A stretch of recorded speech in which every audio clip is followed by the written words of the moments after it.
नमस्कार, मैं सौरभ शुक्ला और आप देख रहे हैं न्यूज़ 18। आम आदमी पार्टी यानी आप में एक ऐसा सियासी भूकंप आया है जिसने दिल्ली से लेकर पंजाब तक की राजनीति को हिलाकर रख दिया है।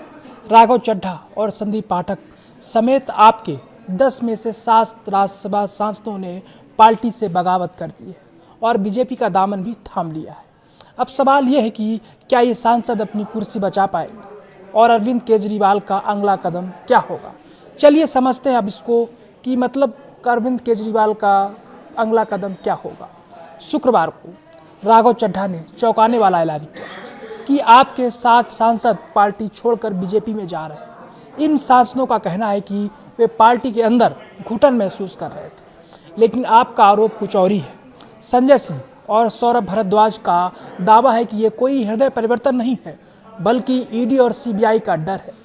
पार्टी का कहना है कि सांसद अशोक मित्तल के ठिकानों पर ईडी की छापेमारी के बाद ही इन सांसदों के सुर बदल गए थे। इस बड़े झटके के बाद अरविंद केजरीवाल अब आर पार के मूड में है। पार्टी ने 3 स्तरों पर लड़ने की तैयारी की है। नंबर 1, संजय सिंह राज्यसभा के सभापति यानी उपराष्ट्रपति को पत्र लिखकर इन 7 सांसदों की सदस्यता रद्द करने की मांग करेंगे। नंबर 2, पंजाब के सीएम भगवंत मान राष्ट्रपति द्रौपदी मुर्मू से समय मांग रहे हैं।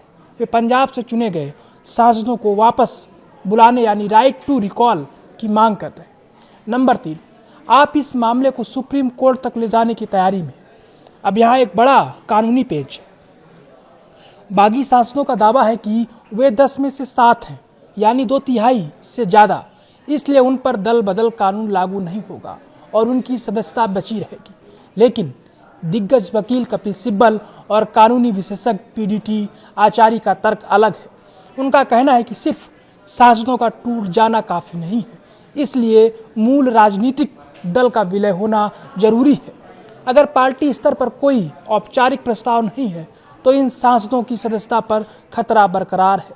दूसरी तरफ बीजेपी से आपकी अंदरूनी कलह बता रही है। उनका कहना है कि केजरीवाल की कार्यशैली से सांसद नाराज थे। अब सबकी नजरें राज्यसभा के सभापति और राष्ट्रपति के फैसले पर टिकी हैं। क्या ये 7 सांसद अपनी सदस्यता बचा पाएंगे या पंजाब और दिल्ली की राजनीति में एक बार फिर से चुनाव की आठ सुनाई देगी? ये देखना दिलचस्प होगा। आपको क्या लगता है, क्या ये बगावत है या दबाव की राजनीति? कमेंट में हमें ज़रूर बताएं।